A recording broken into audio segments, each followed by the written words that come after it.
a great opportunity here. I'm Eugene Hough with the Legacy Marker Program.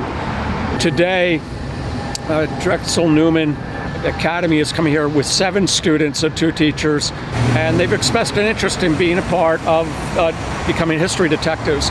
We're going to introduce them to the program. I'm going to ask them to choose a stone on a piece of paper and write a letter from their perspective today to somebody who was passed back then. Okay, I'm here with Manny Cooper. Okay, and do you live in Chester? Yes. Okay, and so far from going out here, you chose the John Morton Obelisk Monument. Why did you do that? Well, he's a sign of the Declaration of Independence, and when it comes to history, I'm very big. I love history, so I think that's why I chose him. And I never knew he signed. I didn't know who he was, so that's another reason why. My name's Renee. I like doing basketball and dance. I love being at Drexel Newman Academy because it gives you a lot of education. And you get to learn a lot of stuff that other schools really don't. So you have a hobby? Yes. Dance, did you say? Yeah, I said dance and basketball. Fantastic. Can you shoot a 3-pointer? Yes. That's good. I'm terrible at basketball. Tell us why you chose David Lloyd. Why? It just seemed very interesting. He's the first justice of Penns Colony, so it seemed very interesting. And that they weren't buried here because it was transferred from somewhere else. It just seemed very cool. I think he was up at the Upper Burial Ground, and then they brought the remains back here. This happened a couple times at different cemeteries. People would be exhumed, the bones taken to another site, and then another aspect of the family says, no, we'd really like them to go back where they were buried. And those sorts of things happen. So that's partially, at least my understanding of it.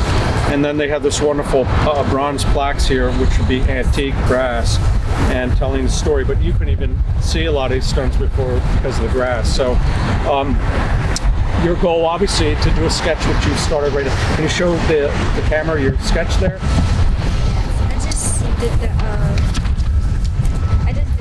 stone. And then we'll have a photograph to complement that. And then, as I shared with your classmates, we do have some bio information on these people, even some of the little girls that passed away early on. Whatever we find out, that will go in your letter file.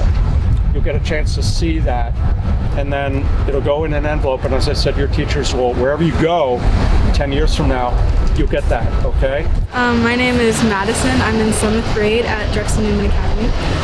And do you have any interesting topics that you like in school? I really like social studies because we learn a lot of history during social studies, and I love learning about history and things that happen. And why did you choose, and her name is? Little Nelly. Little Nilly. Why this stone? I chose this stone because she died very young of age, and I think it's very interesting that I don't know what anybody here could have died from, but at such a young age, from the time where she died, she could have died from anything like a disease, getting hit with something like that, or from a war. And that's pretty powerful because a lot of cemeteries, early 18th, 19th century, but even before, disease, and you didn't live real long sometimes because we just didn't have all the medicines. Even though in communities like this, along the river, and interfacing with Indians, the indigenous people, a lot of herbal medicines and things like that, but there wasn't the CVS or the local hospital, and so a lot of times, yes, not only the child but the mother might have succumbed. I chose the stone because it has papers buried with it, because of how young she died, and they want letters to be given to her. And I think there's a second gravestone in here. That's a footstone. So a lot of times they will have a larger stone and a footstone, which sometimes would just have the initial, but some people just didn't have the money, and so it all depends. And again, that was buried. We didn't even know it was here. These plastic bags actually are information that was recorded from the ladies that came in for the day of service. to document what they learned. I am from the Daughters of the American Revolution, the Delaware County chapter. I also am the co-chair for the state project that the Pennsylvania State Society is hopefully that we're going to be able to restore this cemetery to its beauty. And it's we say, it's not a race. A lot has been accomplished in this last year. And the DAR State Day of Service just past month was very successful. And as Kevin has documented from the grave, that many of the fragments and other items that need to be uncovered have been found. So if you look in terms of person hours that were dedicated that day by over 60 people, it was huge. But it shows the daunting task of what is involved with all those findings. Importantly now, young lady, tell me your name, and you're with Drexel Newman, what grade you are, and why you chose this stone. My name is Gabrielle. I'm in 7th grade. I chose this stone because she was very young, and I feel like young people back then didn't really get much representation. So I feel like it's very nice if I chose her because she might feel special about it. I also feel like it's good if I really want to think about it and I want to tell her what's happening nowadays, and she didn't get to experience getting old or doing what she wants. We're sharing with Manny on the John Morton Monument here. In the spring, we're going to do some conservation at the top of the marble. It's there's spalling and compromised areas on the surface there where the water's getting in and it's starting to fall away. But here on the back side, I was looking at it carefully. Somebody, I believe, came in with a power washer and hit that, which you should not do. It should all be done by hand when you safely lift organic matter. So, see the deep recess? Somebody hit that. And so you can see over here, this was not touched.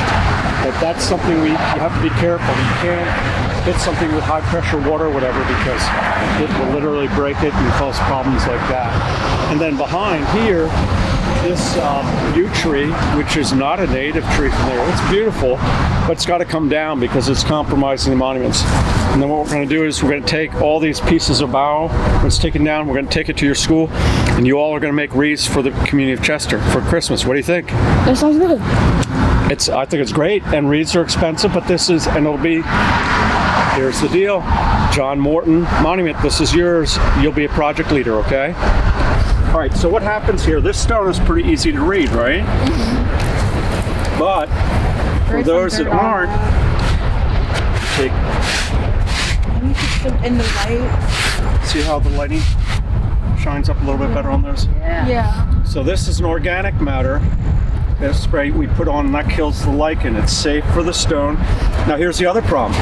This is covered. Project on lichen. This was, lichen was all on here, but what happened, you remove the lichen, and now the concern is water can get down there, so I have to use a grout with a hypodermic. Oh, you can see the engravement a little bit. Ah, yes. Can't really read it, but you can kind of see a little And bit. with the binoculars, you step back, or even a digital phone stepping back, the digital phone picks up very well as well.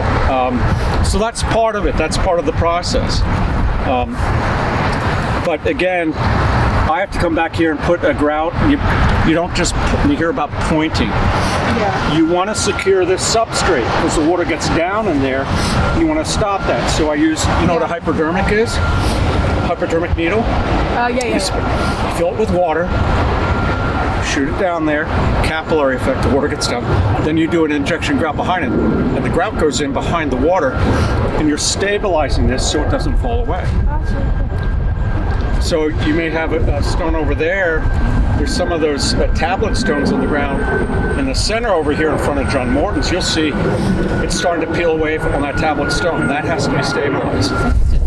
This is a bag. Okay. Sorry. Remember, any bag that we find near a grave site, make sure it goes back to where you found it. Okay? So what do you have here? What's going on? So I found rocks, might be pieces to another And that's gravestone. marble, by the way. That's marble. Yep. That's interesting. And then And that's slate. slate. And that's This orange rock. yeah, that's interesting. Pretty. and And that, this is covered very well. You can't really see anything. What do you think it is? Brick. Brick. Perfect. I got some glass. We found lots of glass around these graves, and sometimes the grave diggers, they'd maybe have a little pop, or maybe just the family was there and they had some soda bottles or whatever, and they had it at the burial, and things got broken and they got thrown into the grave. So we find all sorts of interesting fragments, but they all have a story. And some of these bottles are real old. And if you get the bottom, it has the stamp of the company that made them, and then you can find out it's 7-Up or the company in the Philadelphia area. That's all part of the story. Every fragment has a story connection.